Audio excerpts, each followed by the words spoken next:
Just be happy with yourself. Be happy with the journey you're on. Nobody's looking at you. Nobody really cares about what your Strava time is. The most important person that you're running for is the person that you look in the mirror. And just be honest with yourself and love the journey you're on.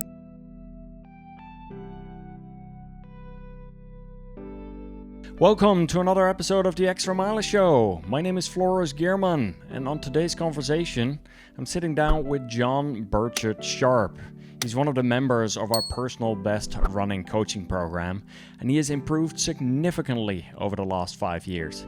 He went from being quite out of shape and overweight to shaving off significant time from his marathons, eventually even running more than a 20-minute personal best and continuing to improve over time, even qualifying for the Boston Marathon by more than 12 minutes, 11 or 12 minutes, which was awesome to see.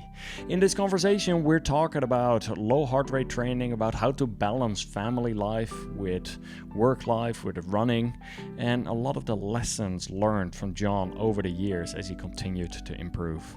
This conversation is brought to you by Element, a delicious electrolyte drink mix. We're in the middle of summer right now, and this weekend I was out in Palm Springs area. I went out for a run and it was super hot. We're like 110 Fahrenheit, like 42, 43 Celsius in the middle of the day. So I went out for an early morning run, but even at that point it was still quite hot. What I do in these cases when it's really hot out, I end up putting some of the electrolyte drink mix packages by Element into my water bottles, and it makes a significant difference. So I ran for about an hour and a half, put in 2 different packages in 2 half liters, and I went through both of the bottles over that time. And it makes, I notice it hydrates the body well, it keeps the energy levels up, and even post-run I feel energized still. Sometimes after a long run the following day, I would feel that I have a headache or a little bit sluggish, and that is not the case if I'm taking in enough electrolytes.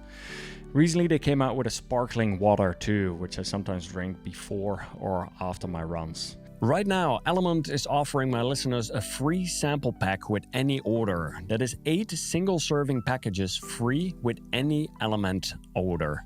This is a great way to try all 8 flavors or share Element with a salty friend. Get yours at drinklmnt.com/flow. I hope you enjoy my conversation with John BIRtCHET-SHARPE. I want to kind of go back to the beginning of your running journey because you've been running for about 5 years now, and you've learned a lot along the way. Like, can you describe a little bit more with how it first started out with your running?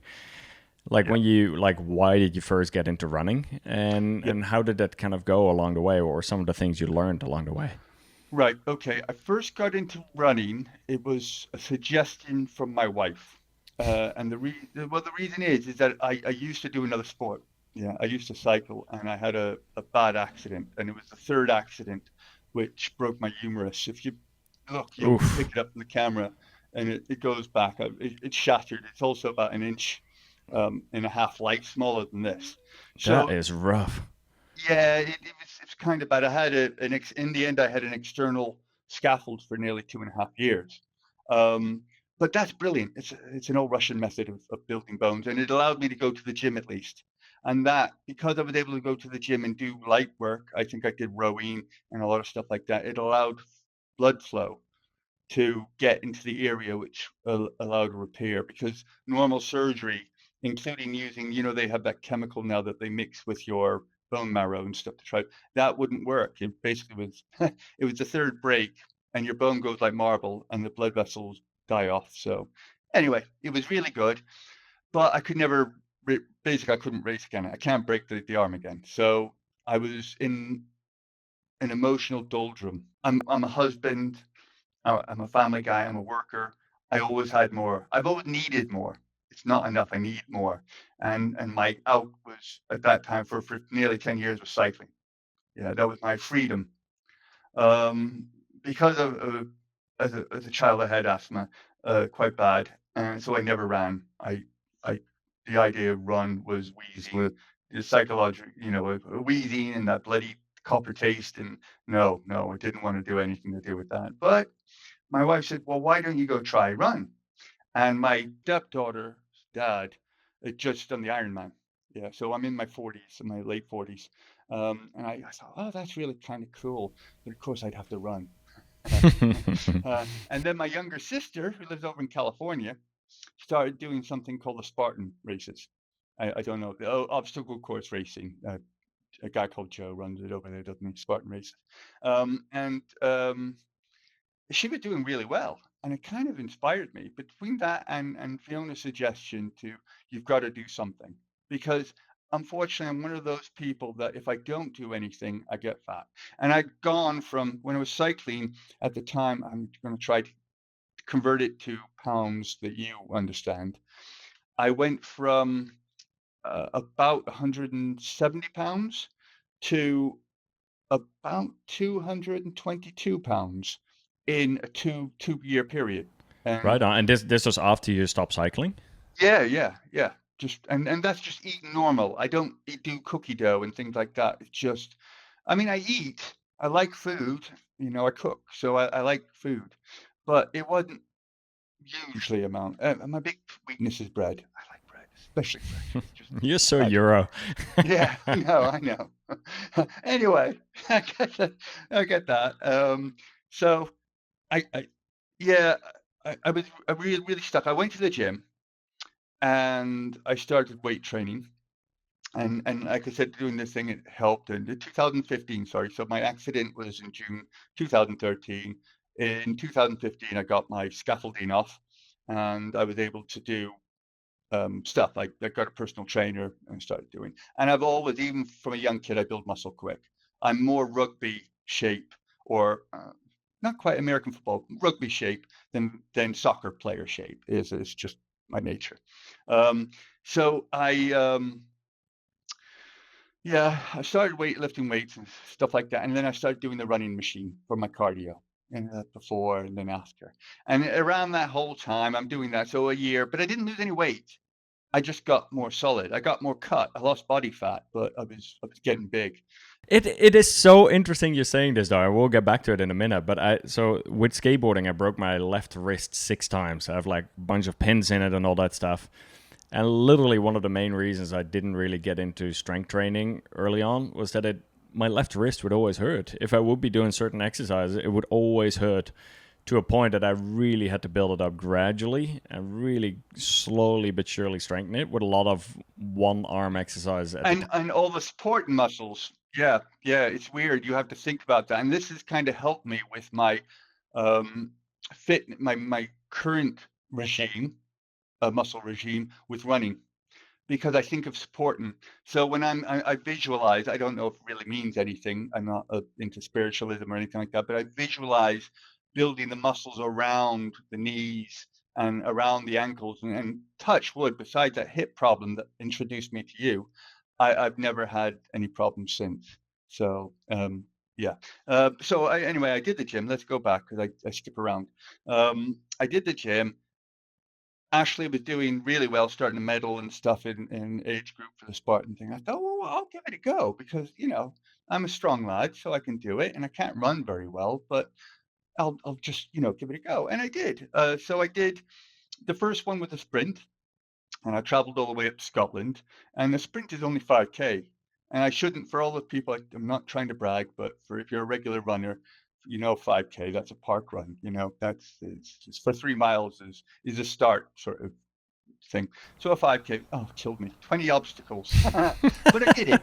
I did it. Yeah. I did it. And I kind of like the mud bath and the jumping over the fire, and it's a little pricey. The Spartan stuff isn't cheap, but I did it, and I thought, well, my goal, okay, what I'm going to do is this. Let me 2 seconds.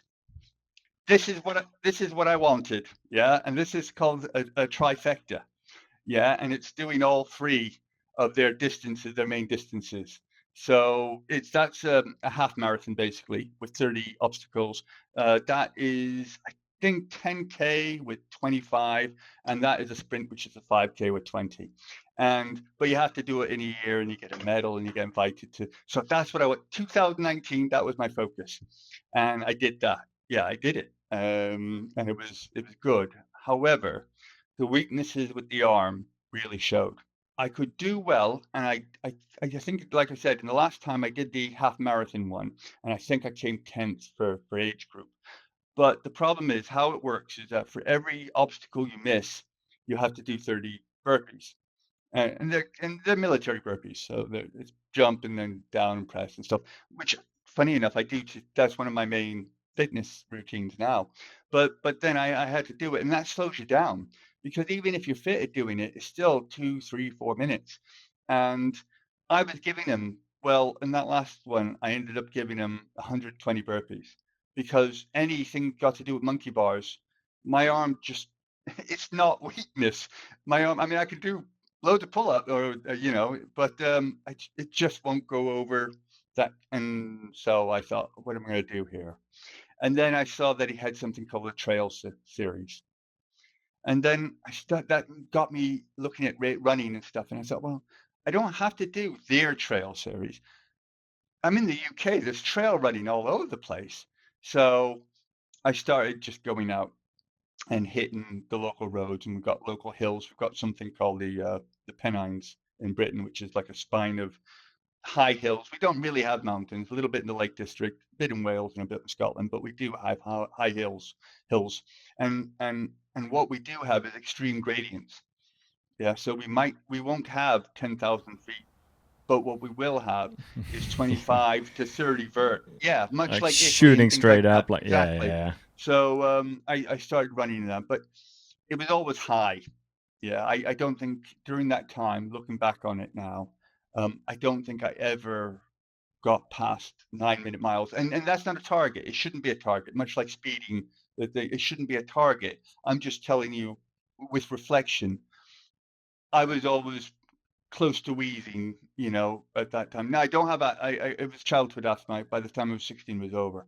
But I always got to that feeling because that in my head at the time, I thought that's working. That's when I'm working. If I'm not, if I'm not at the point where I'm coughing my guts up at the end of it, then I'm not doing it right.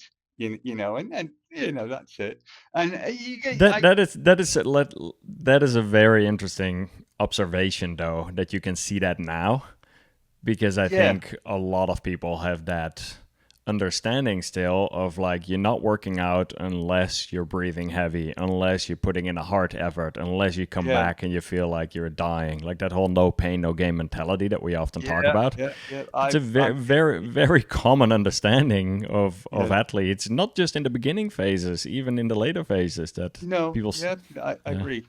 And there is a well, for me and people I guess like me, there is a psychological benefit of that feeling. And I'll tell you why, because I hated running. And that is the drive. And I don't really, even though I love to run, between me and you, I don't know. The part of me still hates running. But it's a love-hate relationship. Do you know what I mean? I love the endorphins, I love the views that I can see. I love the fact that I could get up now and I could go run 20 miles to Liverpool. I could actually do that if I wanted to. And of course, I'd be complaining and, "Oh, I'm tired," and calling the wife, "Can you pick me up?" Blah, blah, blah, but I can do that now.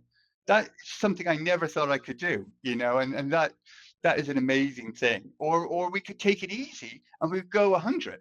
I bet, and I'm saying to you as well because you're a regular, and I'm not just. I mean, loads of us runners, if we wanted to, and say, you know what, we're not going to go past 12-minute miles, yeah, and we're going to stock up in food, and we're going to start in Blackpool. So that's the west coast, and we're not going to stop until we get to Whitby. That Whitby is where Dracula is in Yorkshire, yeah, and we'd all do it. We'd all be crazy. We might be wet and tired and cold and stuff like that, but it's just absolutely amazing. And at the same time, I can't stand it. I hate it.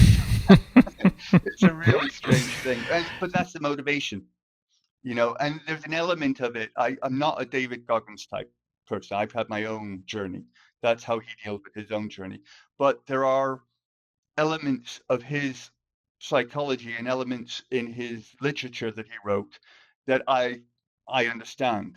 And that's one of them is that for me and my motivation, I need to be kicking my own butt. And just going back to the love-hate part of running, I think many athletes can relate to that. And Brandon Leonard, one of the guys I had on the podcast recently from Semi-Rad, he wrote that book, I Hate Running and You Can Too.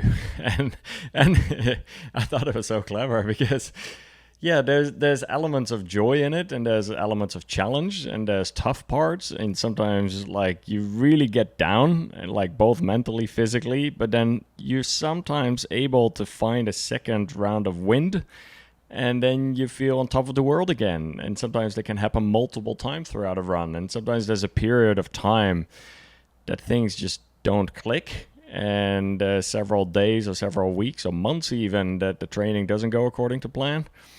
But then it's so easy to beat yourself up, to like be really down about it. But this is why I think the whole approach of being kind to yourself in training and not destroying yourself, but actually going back to getting some of those smaller wins again, like being a little bit more gentle on the intensity or taking some times off, that when that energy level comes back again, that wind in the back, you're able to push it again. And like it's that ebb and flow that I think is very important there. And I go down, you would have looked at some of my stuff because I know you research things. And I've taken polarized training to the extreme, as you probably see. I mean, I will run at 115 beats a minute. I don't care because I'm lucky enough, and this is where the math came into, because it's enabled me to move in a consistent pattern while keeping an extremely low heart rate. And if I feel I need it, then I will drop real down, because what I'm doing is that accumulation, building that cake, as people say, isn't it? For eating it Yeah. later. What was your first experience with low heart rate training like? When did you Right. come across it, and how was that like for you those early stages? I'll tell you, because I got to mention it, because he had a profound effect in my early days, and it would be wrong. There's a lad over here, now he's famous now in Britain, a guy called Chris Ford. Yeah, 40 runs and stuff like that.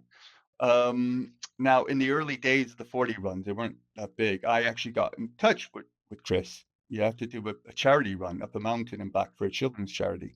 And the reason I did is that I'm not antisocial at all. I used to be a real socialite when I was younger, but the nature of my job and what I do means that I've kind of gotten a little bit that way. I'm kind of a homebody. I run on my own. I don't even listen to music or anything. I just like being in my own thought.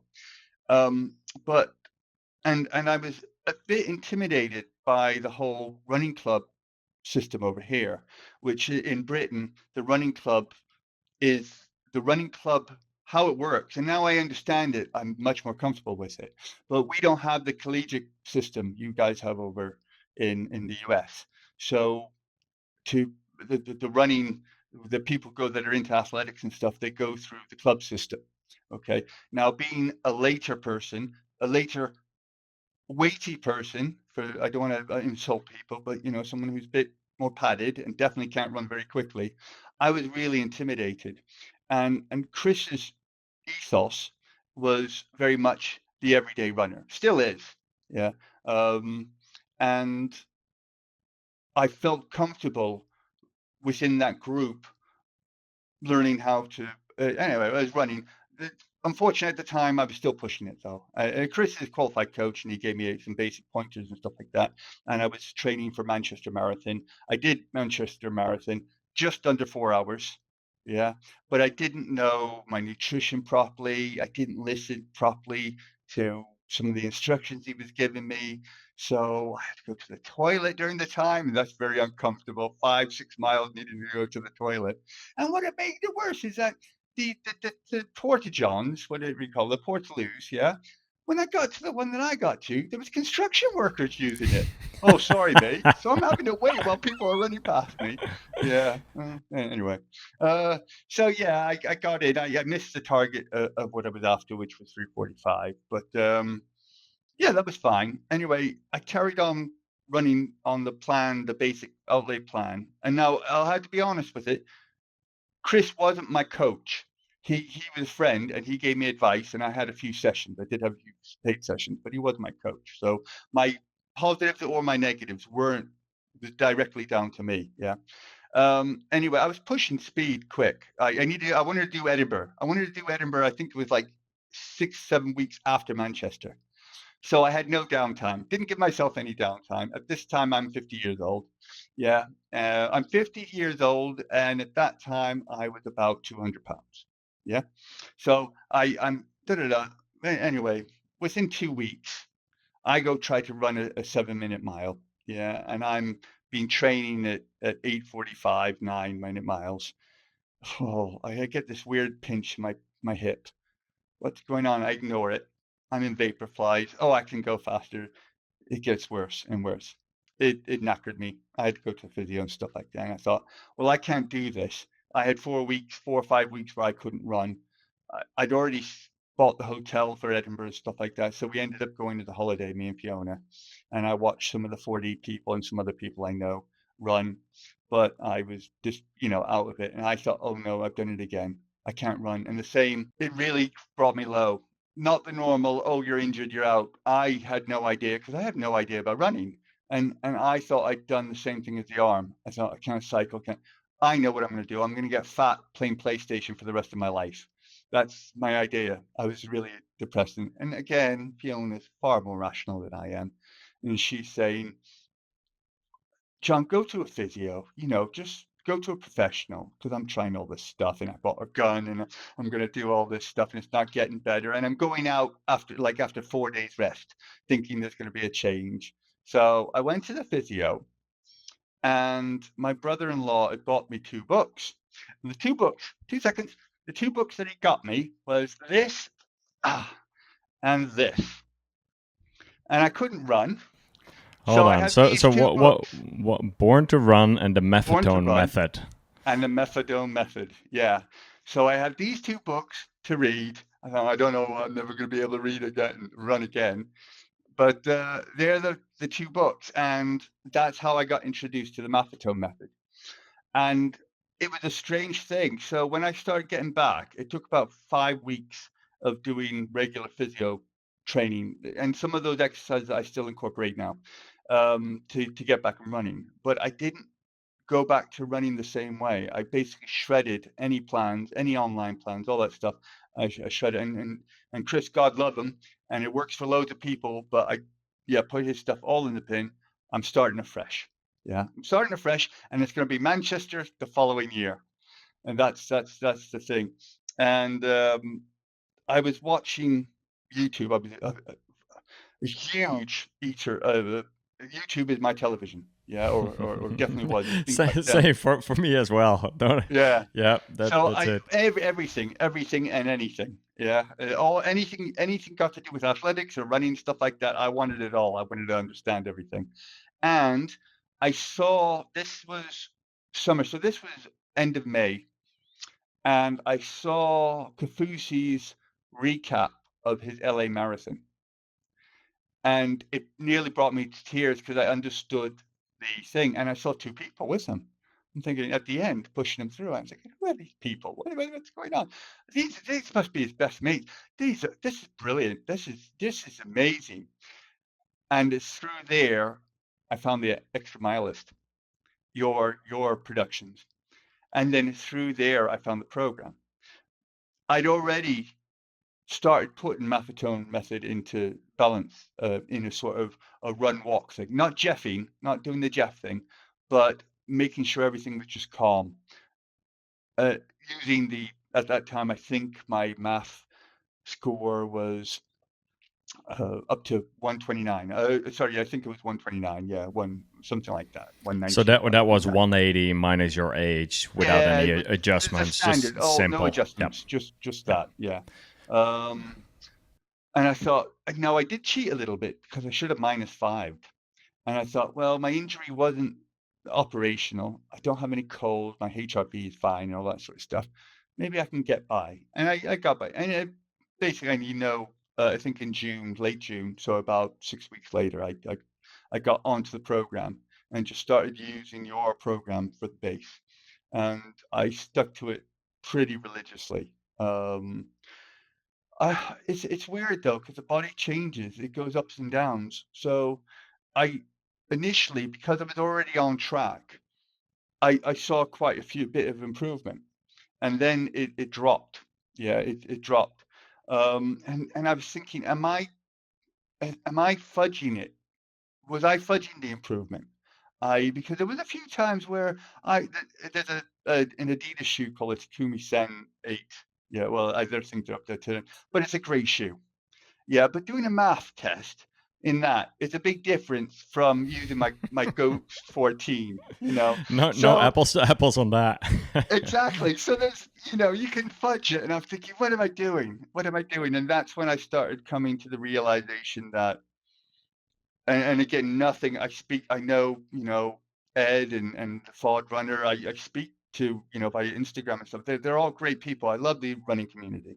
It is amazing. I think I mentioned something when we were chit-chatting is I could not, you or me could not do a private message on Instagram to Taylor Swift and expect a response. Yeah.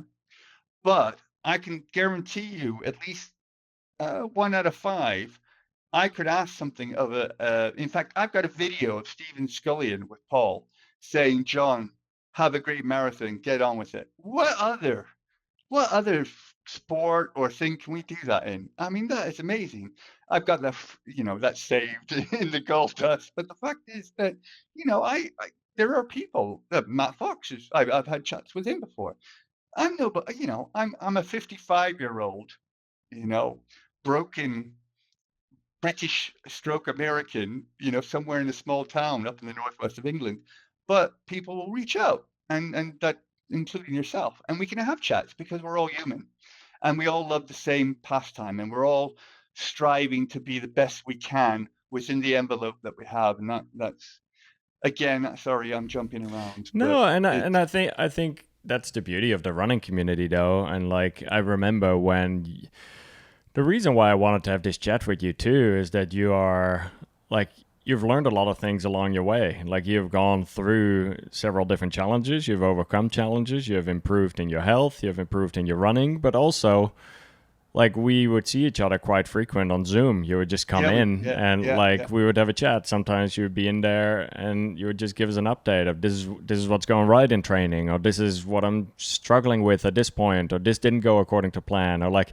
even looking through the Facebook group, some of the posts in there, it's like, all right, I just almost blew up in this race, or here I hit the wall, and then, and then like yeah, at yeah, another part again, like this is what actually went right. And I think it is more relatable, I feel, for people listening to hear that sometimes from someone who is in a similar situation as them, who has a full-time job, who have kids, who have other things going on, and who are trying to run, versus yeah. some elite runners whose main focus is to improve in their running. And that's why I think hearing input from different angles is very helpful there. So Yeah. Well, I have to admit, there's two. I've got a couple of factors. I treat myself. I do the best to not have an ego in any way, shape, or form. And the shattering of my right arm, it helped a lot with that because basically it taught at that time. I'm going to be honest. It took all the fight out of me. I couldn't scrap anymore. I couldn't strong arm. I couldn't do the masculine thing anymore because I had a shattered right arm. I wasn't going to exactly be Mr. Tough Guy in life. And there was an element, especially from my upbringing, there was an element of naturally being aggressive when I faced obstacles. You had to deal with it a different way. So throwing the ego out the way, there was two very important things. One is, like I said, how I started. The 40 Runs group did my start and initial thing for the first year really helped from a psychological point of view. And I'll always, even though I moved on, I'll always be grateful for Chris and the guys. There's a gang of them, Alan and those guys, because they started me out. Next was the personal best program, which I will be a member for the rest of my life. And as you know, even though I might do to go there, go where, I'm always going to be a contributor and stuff like that. It's just so important. And I think definitely for people who are not traditional runners, and I can't, but for people, when I mean it, they start late in life, or you come from a medical problem background, i.e., yeah, or you were, or anything like that, using maffetone and using some of the 2080 principles and stuff like that, the program and your training guides, is so important for establishing a good, strong base. And that helps so much in running. And I'm not trying to blow your head up, Floris. I'm just being No, no, honest. no, no, no, no. Yeah. Like, And then uh, the final key for me was a guy called Paul Frary that I think I mentioned to you, who's a guy my age, who's an ex-British athlete, and that was the cherry on top. And we talked about this. We talked about the cherry on top. I think I'd been a year into the maffetone method, and I was at that time I was a strong, I'd say 7:45 runner. And I was at the point where I could take that 7:45 longer if I wanted to. In fact, I'd probably give the comrades a really good hit because my fitness is a weird one. I'm not the fastest, probably because I started late where some of my twitch muscles already died. However, I seem to be able to hold it for a long, long time. And if you look at my time, even Paul said, he said I was like a clock. If you look at my London time, where all along it's the exact same time. It's consistent all the way.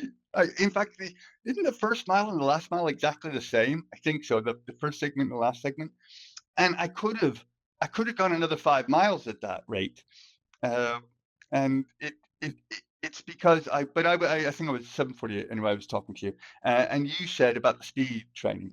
Now, what I'm rubbish at, especially because of work and other things, I'm rubbish at setting my own setups, and I knew I needed something. And the local specialist running store, the guy is an ex-pro, and he took me under his wing. And I said, yes, but I'm a math runner. The personal best I did, yeah, and of course, and I think most, besides maybe um, what's his name, the guy that is coaching Kafuzi at the moment, he doesn't like maffetone. It's like a swear word for him. But oh, is it Seth the Moore? no, no, no, not Seth. Oh, The guy, he's Sandy. His girlfriend Sandy. He's a great runner. He does that anyway. He's not into the maffetone thing, but he doesn't. But most athletes, it's what they're used to anyway. They were most athletes are 80-20, so you could call it maffetone, you could call it zone 2. It doesn't matter. It What maffetone does is without a VO2 max test, without doing your lactate blood thing, it gives you a good strong range to do your steadier, easier work. Yeah, and it as you know, mine now it's weird because I went tested again. We talked about it, and it's so nearly spot on. It's nearly spot on. I'm I think under the math thing, I might have been 131, and I think I'm 133. But look how close that is. It's really weird. So it's nice when it lines up like that. Even though it doesn't always line up for everyone, even no, those of with a course, we higher all have max heart yeah, rate or yeah. some of the older athletes in particular. But I'm curious to hear. So you went back to the same marathon a year later.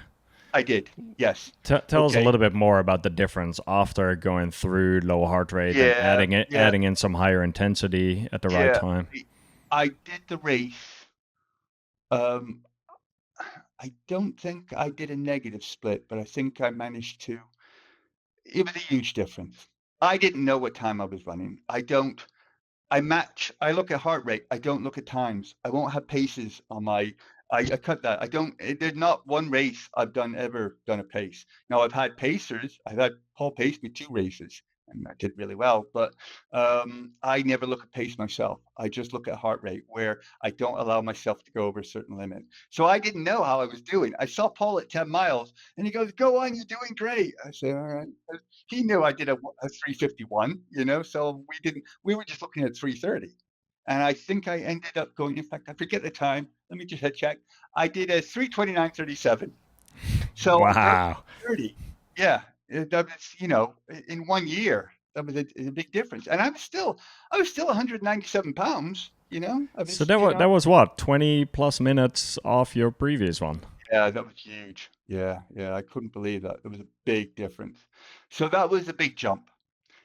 I might even have another big jump, but that was a big jump. You always have a big jump. Um, yeah, it was huge. It was huge. And I don't think my heart, for me, you got to be careful with heart because we all have our different things. So you talking about your heart limits, but I don't think so. I don't think my heart rate ever went. So take your top of your zone to your maffetone, whatever it is. I don't think my heart ever went 18 beats up higher than that. Yeah, so I think I was 148, something like that, all the way pretty much through. I might have sprinted at the end. I have this thing. I like to sprint. Sorry, the one thing I was kind of good at when I was younger, because I was always kind of well muscled, yeah, was I was good at the 200 meters. So I got a kick. Even now, I can get down to around 5:15 or something like that, and that's after Oh years of wow. nothing. On my strides, in fact, Paul has me do hill strides. All my strides on a Saturday are hills because I'm too close to injure.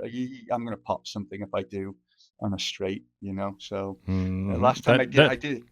Yeah, go on. yeah, that surely gets your heart rate up quicker. That's for sure. Yes, certainly So does, yeah. But it's a way of building that muscle. Well, you've talked about it in the program before. It's a way of building your muscles and your fastings without pushing it really for things to snap. Because at my age, it doesn't matter that I do the kettlebells and the burpees and stuff. It can just go, I'm tired, and something snaps, and that's eat me out for a year, you know. So I've got to be cheerful. yeah, you got to be Yeah. careful. And I think hearing you say that you only went up about 18 beats over your zone 2 on race day, Hmm. that's quite low indeed, and it will be interesting if you would have had heart rate data from when you just got started in running. I'm pretty sure Yeah. your max heart rate was quite a bit No, higher and has no, come down no, a bit no, over no. time as you started doing more and more zone 2 training, Yeah, and yeah. as you got more fat adapted too. Well, I do say, you get people, and you get them more than me because you're famous, or within the running world, you're well known. But the one place that I do a lot of posting on, and you'll probably see is Instagram. I got a lot of followers. Not Instagram. No, not that. No, no, that's social media. Strava. I've got a lot of followers on Strava, and I get a lot of people saying, "Oh, you've done this at such heart rate. That's amazing. How do you do? What's the secret?" And the first thing I say to them is, I say, "Well, you do realize, first of my age, and my range is now I've never pushed it to the full max. I haven't, so I don't know what it is. However, I got a feeling it's in the mid 160s. Yeah, I've got a feeling simply because when I really do push it up hills and then push it again, it never really goes over 163. I had one strange thing on an ultra I did a couple of years ago that said it went to 200 and something, but that was probably the heart stop going nuts. That's not accurate. But my resting heart rate is 130 is about 36, 37. Wow, super So low. my range is no different than other people's. It's just a little bit lower. It's Well, just plus you have cycled for a decade no, and you've yeah, put in quite a bit exactly. of cycling. I assume that you didn't do that at the highest heart rate either, that you would have to No, no. chill out on the Zone bike three. typically. I think they've changed now. I think they're looking at the same polarized training, but back then, zone three was the main focus. That was the push. That's the thing where you could maintain. That's For me, interesting, zone 3 versus zone 2, because I'm seeing a lot of people, like in particular on the longer rides, just quite like hanging out in the zone 2 zone as well. yeah, no, no, that's what I said. That's a Yeah, difference in 15 years of training. Back yeah. then, it was all about being able to maintain zone three, which was probably about 29 miles an hour in to 30 miles. You've been in a chain gang, and there's one slips. I don't know, you don't slip like that. Yeah. Anyway, so you could push it that would get you close to 40, but on your own with a normal bike, not one of them things. Um, 28, 29 miles an hour, you were doing a good rate of knots at that, and that might trying to keep that heart in zone three at the time.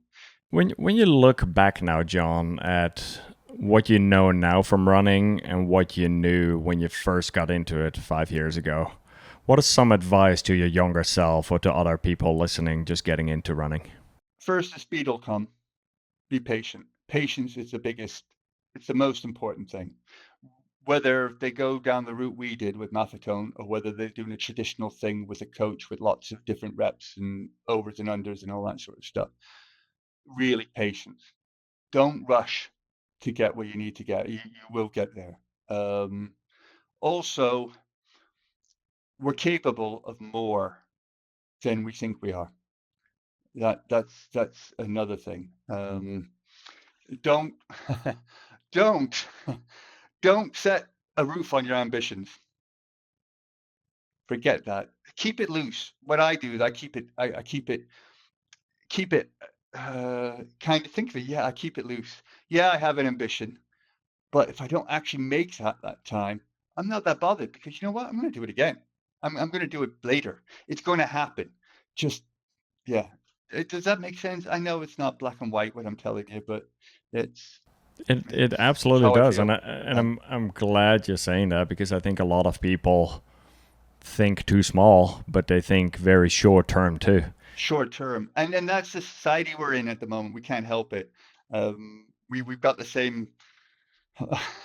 And we're not. This is not where we're going to solve the world's problems, but we've got the whole. There's too much short-termism now. Yeah, and you think of the strongest structures, the not just athletes, the best athletes, but also the strongest companies, the strongest societies in history. It's all been long term. Even if they're thinking about their grandkids and their great grandkids, they're not thinking about what they can get at it. What about me? And you kind of need to kind of do that with your training too, because we've already said in 10 years time I'm not going to be the same physical human being I am now. So what I'm doing for me right now is not for a 55-year-old. Oh, isn't that great? I'm rushing to be a good athlete when I'm 60 and be a masters runner. It's wouldn't it be nice to be able to walk briskly at 74 years old, 75 years old? We've got the lakes in England. You guys have got the mountains up and then the Sierra Nevadas. Wouldn't it be great to still be able to go up there and enjoy it? And that is why I'm doing what I'm doing now. That is the main. The other things, they're just nice markers on the way up. Yeah. So Uh, there we go. it's spot on, and I think as long as we can see it that way, and it kind of takes the pressure off too, where it's It not does.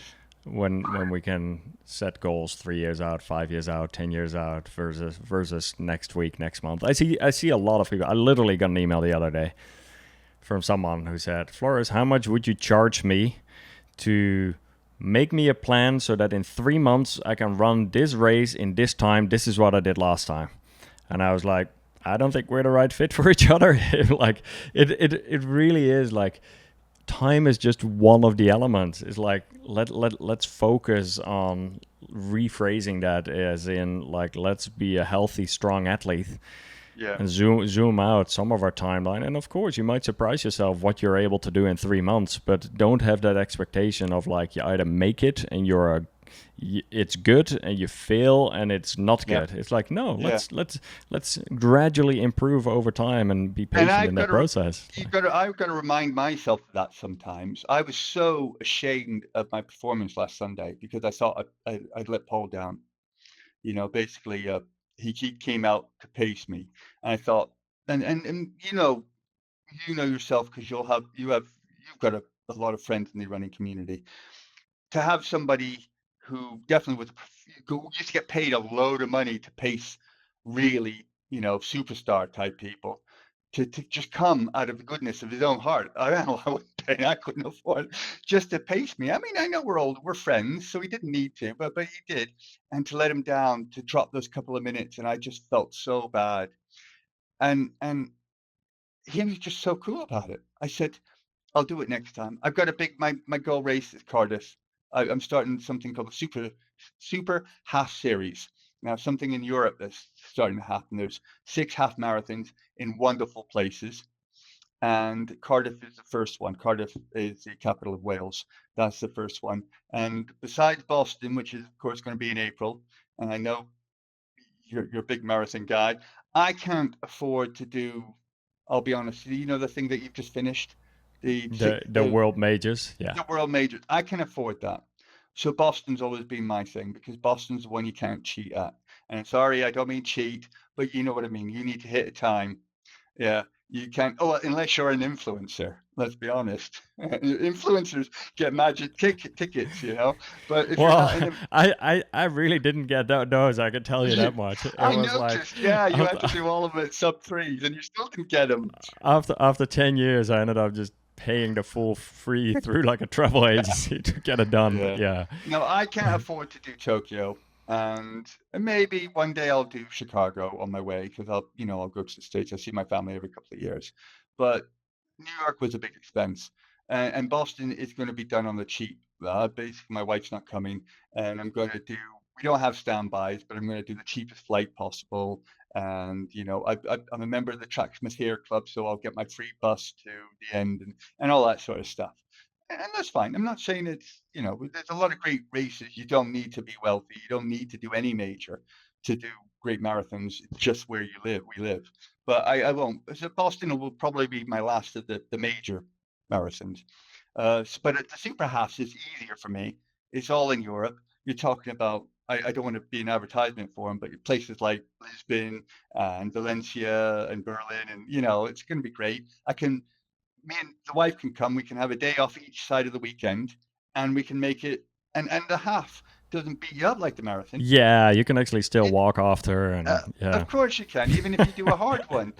I came back. I didn't exactly get into the housework, but I wasn't far off after that one where I think I did 93 minutes, which is only a minute and 10 seconds off my personal best. So I I pushed it. I mean, the first 5 miles was under 7, and for me, so that was kind of your pace. And for me, that's a big that's a big thing. That's where we're aiming to be able to do the 13.1 and that. That's what I'm going for. So we'll see. That'll be a really nice series to go after, especially. And those are Beautiful. all awesome places to travel to. Wonderful So places, exactly. And yeah. that's well, this is where I'm showing the fact I'm middle-aged. Me and my wife, we love walking around and looking at all the wonderful places. In fact, I did the worst thing ever after New York. For people that don't know, I did the New York Marathon last year, and I think I already qualified for Boston then, but only by a minute, and I didn't trust it. So, which is why I needed to crack it properly in London. But I did New York. We went over there, and what did I do the day after the marathon? We got a taxi to Ground Zero, and I was staying in the Upper West Side, up by the observatory, up that way up in Central Park. Um, we ended up walking back. So for people that don't, that must be about 8, 9, 10 miles. But we didn't just stop there. We went to go see Friends. You know where Friends was shot? And we ate at the little cafe below Friends, and we did all that, the Empire State Building, stuff like that. So I got hobbled, and That's more than an active recovery. That's like a full-on another adventure. I couldn't walk for 4 days after. I ended up picking up an injury at the side of my foot. Yeah, my foot was going, "What are you doing?" Because of course I already had those Mizuno. I ran the race in the Mizuno Rebellion Pros, which are like the weird, Hmm. they amazing in one respect, but they're a bit interesting for how your footfall goes. And then to walk later, yeah, that was a lesson I'll not do again. Yeah, That's for yeah. sure. And now you have been able to increase your buffer with Boston. You now have a 13-minute buffer or something for Yeah, Boston, 11 right? and a half, 11 and a half, 12 minutes. Yeah, yeah, something like that. Yeah, I'm definitely going to get in there for the B55. Yeah, Yeah. I'm going to really enjoy that race. Oh, Um, uh, you're gonna have a yeah, blast. but It's, I'm going to love the race. I'm going to run that race for the run. Does that make sense? I'm not oh, going for to run sure. that race to try and kill anything and stuff like that. Even though where I live is perfect for Boston, most I'm really lucky within a 10-mile period area. There's some extremely good trail runners and runners in this area, and it's because it's lumpy. So where if you ever look at my normal run, I'll do 200-300 feet just in a normal, my more early morning 10K because it's lumpy. It's all up and down. We don't have a mile of straight flat here, and we don't have any tracks in the local area. You've got to travel 20 miles to get a track, and it's not easy. It's we don't have the high school system with the tracks and all that. So It's nice when uh, you can train similar elevation profiles and similar hills yeah, and whatnot to where you're gonna race in particular yeah, for a race yeah, like Boston yeah. coming up. So Yeah, well, we have a 280-foot hill not far off. In fact, I ran it up today. I ran up today for the warm up. It takes about 2 miles to get there. And what you do, there's a loop, which is a 4 mile loop. So for the people that run Boston and stuff like that, will do that loop. So you can do 12 miles. You've got that many hundred. You got and so you just keep on going 24 mile, and that's usually the longer you get up to 24 miles, and by then you've done 1,200 feet, 1,300 feet, and you've done your. I used it for New York.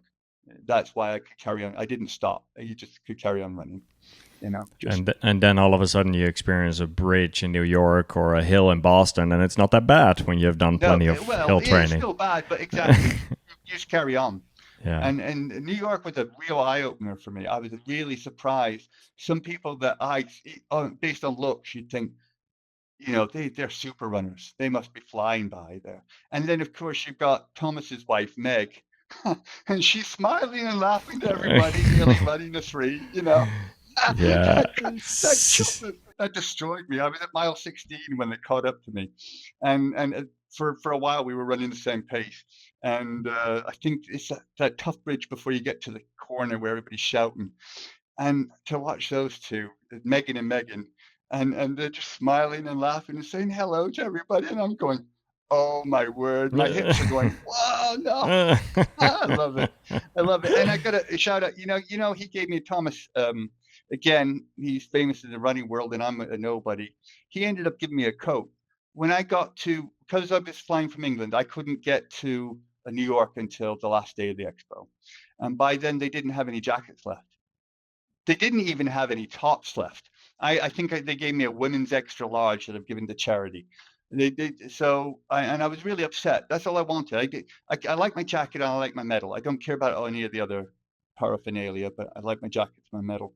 And we were in the same pen, or I was talking to Chris, and he knows Chris, and he was saying, he goes, "Oh, I'll give you a jacket." And didn't he? He left me a New York jacket at the Hyatt hotel that he was staying at. So I went on that trip that I did from the ground zero up. We stopped in and I got my jacket. And again, when we were talking about the running community, I'm a nobody. I don't even like the big, huge runs they do because there's too many people. And to just, it's just, and you know what? I kind of do the same now. I always get rid of my running well with at least 150 miles, and I'll give them to friends that I know might not make, because with us being old, with me being 55, I have a decent wage, and I'm very lucky for that. But I remember being in my late 20s, early 30s, and not having a decent wage. And there are people that can really make use of those shoes better than I can. So I try to turn it around the same way. Absolutely. And I think Thomas and the whole Believe in the Run crew, I have a lot of respect for those guys, Robbie, Megan, all of them. And they do what they do. Yeah. I think they're bringing a lot of positive vibe to the running community, and even examples like this. That's just awesome to hear. And so and I'm never going to be. I don't hero worship anybody. Yeah, I told you we all go to the same toilet, mate. We're all human. Yeah, 100%. And we all have different experiences. Nobody's better than anybody else. However, when people are in that position and don't take on some sort of elitist approach, that's big points for me. That's real points. Mm-hmm. And again, it's something about the Personal Best program that I really like, because there's people from all walks of life, but we're all one community when it comes to the chats, and it doesn't matter which country we're from, where age we are, what level we are at running, that when we're talking, I'm funny that way. And that's Paul Frary. God love the man. This guy that he didn't need to, but he paces me. He just talks to me as a human being, and we have a good, friendly relationship. And I just like real people, and I've met a lot through the running community, and hopefully I'll continue to. No, and I think here's the one thing for anyone listening is the whole part of what you described earlier. When you're just getting into running and you might feel out of shape, or you might not feel like a runner, or you feel intimidated by a running group almost, you might be surprised how open arm and welcoming most running groups are. And when you actually go out there and you're moving, you're active, you're trying your best, and you're not being an a-hole, like you're just being friendly to people, you might be surprised how open-armed and welcoming everyone is. And when you ask questions as a beginner, you will see that there's a lot of people willing to help out with it. And don't feel intimidated about that. I think the more we can take a beginner mindset and drop the ego, the easier we'll make it for ourselves. It's often our own ego and our own embarrassment and our own thoughts about what other people are going to think. Everyone is busy with exactly. I agree with you. Everyone is too busy thinking about their own stuff. People don't think about you from that perspective. So just drop all of that and just do your thing, and like, because you might be most of us have surprised. been there, and now I can say that. Now I'm 5 years in, and I'm starting to becoming, or starting to realize the potential of a human being and what we can do and how amazing all our bodies are. Um, but it wasn't that long ago, hop, skip, and a jump. And definitely with being my age, is that it would only take me 6 months of not doing anything to get back there again. Because that is, we have to be realistic about biology and about physics, and those things. We can't be a lie. And the one thing I've noticed, there's a couple of things. One is it's extremely hard to lose weight at my age, even eating well and stuff. It's extreme and it's very easy to gain it. And another thing is there is definitely a quick drop off. I need more time to recover now. So I'm strict that I will have 2 days a week off. Yeah, I won't. I can't do a 6 day even. I need to have that seventh day. Now I will do yoga or Pilates or something like that on one of those days, but I need to have time off ever so often and I get a strong improvement then. By having more time, I get a strong improvement. And even the Garmin, which is sometimes weird because obviously it has its own algorithms and stuff like that. Or the chorus is another one. I've got the chorus strap and stuff. They have their different algorithms. If they're showing improvement by you taking more rest, then what that says, what's going on there? Yeah. Uh, like the program, I'm actually getting the 7 hours sleep for the first time since I was about 8 years old. I'm getting 7 hours of sleep at night. Unfortunately, it does mean that I have to get to bed by 9:30. Because my body still wants to get me up at about 4:50 every morning. So what I've had to do is go to bed earlier to get that timing. Other things, alcohol is not a friend to running and to health. And I'm not telling anybody not to drink because I've done bloody everything besides heroin I've done in my life. Yeah. But I'm being honest with you, and this is where the Chorus and the Garmin devices are really good because they monitor HRV, and that is one of the few metrics that I really pay attention to. And go out and have a couple of pints or have a couple of shots, and then go to bed that night and see what happens to your HRV. I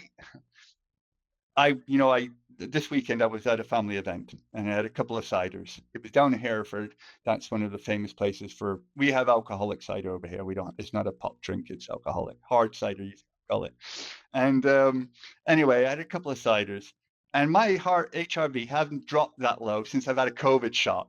It was that much of a drop. Yeah. Now the difference is the following day it was up. My personal HRV is usually around 60-ish. Yeah, but we all have differences. Don't anybody who has it really low or really high, do not take that. We all have completely individual HRV scores. But it dropped to something like 41 or something like that. It was absolutely ridiculous. So alcohol is a no-no. Sleep is important. And it's all the the typical older things that you have to worry about. I do a lot of pre-run. I do. I got this, and it's a free app, so I'm not selling anything. There's this thing on Apple called Bend, and it has a pre-workout routine and a post-workout routine, and I do them. I do that. So it's some stretching your typical kicks and all that malarkey, but there's also your knee twists and all those arm things and all that. And I do that before a run, even a math run or even a zone one run. I will do the warm ups and that's important. And that's an older thing. So I'm just trying to think of all the important things I picked up that has to be done to. Yeah, I think the one you touched on, like earlier, like that now for the first time you're sleeping 7 hours a night. I don't think people underestimate. I don't think people realize how much of a difference that can make in your running performance. Yeah.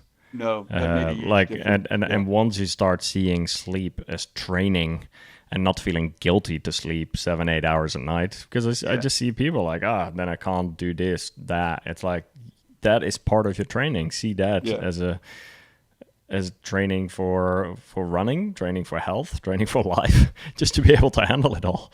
So Another very important thing, and this is tied in with, you'll understand this, and this is to tie in with consistency is so important. That is to tie in with what we were talking about, patience is, and it doesn't matter what age or what level you are, but I mean, if all you want to do is go run 5Ks twice a week or do park run, you know what? Nothing wrong with that. That's a wonderful thing. And I don't partake, but a lot of friends of mine do the park runs in the UK, and I'm sure you have something similar in places. And that's wonderful. If that's all you want to do, and that's joy. And God bless you. And I'm not going to mess around with that. And I don't want to. But if you're after improving either your health or your performance or something like that, consistency is so important. I'm not okay, maybe I'm a bit anal retentive. I'm not saying be like me. I'm too analytical and I'm too much like a clockwork. yes, you Yeah, are. I know. I know. I'm not saying people but is that consistency is so important. It really is. Just get out there and get it done. Just get it done, you know. I mean, and we can't use the same map. My map of my improvement, and because it's an ongoing project, as you know, it's going to end when I'm 60, isn't the same as yours. Yeah. So for me, that works. I do 5 runs, 2 are performance based, 3 are what you call math or below. Yeah. And even the performance one might be mixed, and that might only become performance as I'm getting closer to a race. So it could be just a long run at your zone 2 or whatever like that. But of course that improves. So it gets weird. One thing I'm starting to creep into, and I know you've talked about in the past, is I'm getting to the point that when I'm getting close to 8-minute miles, not quite there yet, but I'm getting close to when I'm in my zone 2 at the upper edge. That's tiring on the old legs. I'm getting to the point where I was thinking that today. Because I did 2 really kind of relax up to the hill, and then I kind of sped up, and I'm going about 8:05, something like that. And I'm thinking, I'm getting down to about mile 6, and I'm thinking, this is tough. It's supposed to be a chill, and it is a chill run, but even chill runs are starting to get a little tough.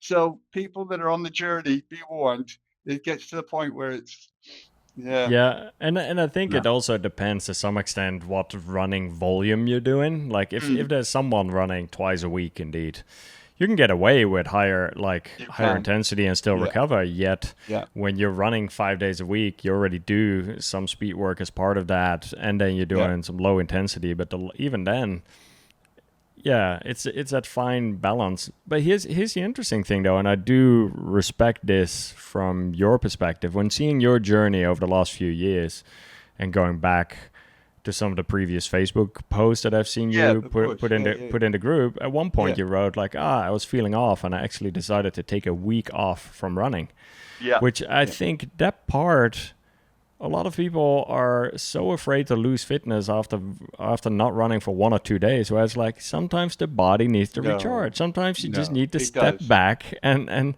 that's allow what's that needed. recovery part. Yeah, Yeah, it needs I mean, we're not neither of us are doctors, but I'd call it deep healing, a type of thing. And it might be a psychological thing. It might be, yeah, a small level of cells, but yes, that deep healing's it's funny because required. after I finished the London marathon, I'd done 5 marathons in the last 16 months, and all of them I'd pushed it decent to a point that I needed proper recovery after that. Like after London, I just felt tired, exhausted, wasn't very excited for road running for several weeks. I was like, let's just recharge. I didn't have another race on the calendar. So what I actually ended up doing was just going on some trail hikes in the morning for sunrise, go play some pickleball with the family, start lifting some more, doing some more strength training in the gym, like just mixing things up.